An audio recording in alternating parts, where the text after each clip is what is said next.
Praise the lord. అందరికీ వందనాలు తెలియజేస్తున్నాను. ఈరోజు దేవుడు ఇచ్చినటువంటి వాగ్దానము దావీదు కీర్తనలు 35వ దావీదు కీర్తన మొదటి వచనంలో వ్రాయబడినట్టుగా, యెహోవా నాతో వ్యాజ్యమాడు వారితో వ్యాజ్యమాడము, నాతో పోరాడు వారితో పోరాడము. నిజమే కదా, దేవుని పోరాటం వేరు, మన పోరాటం వేరు. దేవుడు మన పక్షంగా ఉండి పోరాడితే విజయం ఖచ్చితంగా మన వైపు ఉంటుంది. అదే మనం పోరాడితే ఒక్కొక్కసారి జయించవచ్చు, ఒక్కొక్కసారి అపజయం పాలవ్వచ్చు అన్న. అందుకే నువ్వు నేను పోరాడితే అక్కడ సరైన అటువంటి పోరాటం ఉండదు. వారు మనల్ని ఒక్కొక్కసారి అణిచివేయచ్చు, వారు మనల్ని అణగార్చొచ్చు అనమాట. అందుకే దేవుడికి అప్పగిస్తే ఒకవేళ గెలిచిన బలమైన గెలుపు అక్కడ ఉండకపోవచ్చు. మన దేవుడు మన పక్షంగా వ్యాజ్యమాడుతూ ఉంటే వారికి సరైన శిక్ష, సరైనటువంటి పనిష్మెంట్ దేవుడు ఇస్తారనమాట. ఎన్నడూ కూడా నీ వైపు చూడకుండా దేవుడు వారితో పోరాడతాడనమాట. అందుకనే దేవుడు అంటున్నాడు, నాకు అవకాశం ఇవ్వు నా కుమార్తె, నేను పోరాడతాను. నువ్వు చేసే పోరాటము చాలా చిన్నదిగా ఉంటుంది. నువ్వు పోరాడకుండా ఉండి మౌనంగా ఉండి నాకు అప్పగించినట్లయితే నేను సరైన పోరాటం పోరాడతాను, నీకు సరైన న్యాయం చేస్తాను అంటాడనమాట.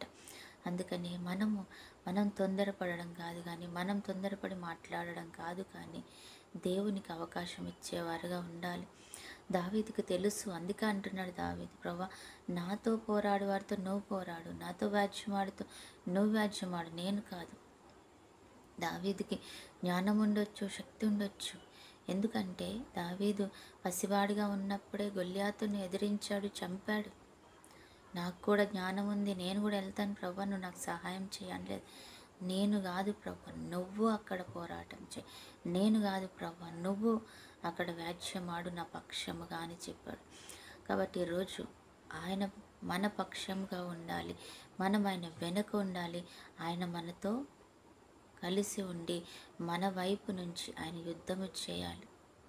దావీదుకి తెలుసు గొల్యాతు ఎలా చనిపోయాడు, నా జ్ఞానం నా భక్తి వలన కాదు, లేకపోతే నా యొక్క శక్తి వలన, అంతకంటే కాదు.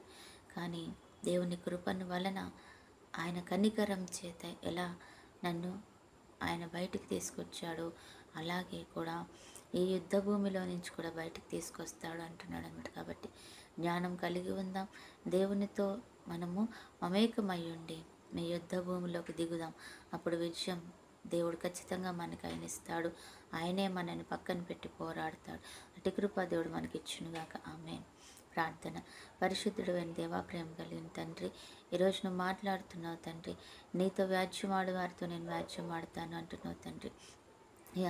నిన్ను అయ్యా తండ్రి ప్రభాస్యా, ఎవరైతే తండ్రి ప్రభాస్య టార్గెట్ చేసిన వారితో నేను మాట్లాడే దేవుడు నన్ను వాగ్దానం చేస్తున్నా. కాబట్టి ఈరోజు ఎంతమంది బిడ్డలైతే ఆ రీతిగా ఉండి భయపడుతున్నారు, వారికి దేవుడు విడుదల ఇచ్చునుగాక, సమాధానం ఇచ్చునుగాక. ఎంతమంది విషయంలో ప్రభా ఏం చేస్తాడని భయపడుతున్నారు, వణికిపోతున్నారు, కానీ దేవుడు నీ పక్షంగా పోరాటము చేయబోతున్నాడు, వ్యాజ్యమాడబోతున్నాడు. ఆయనకు అప్పగించు అంటున్నావు తండ్రి. ధైర్యంగా ఉండు, దేవునికి మహిమ కలుగునుగాక తండ్రి.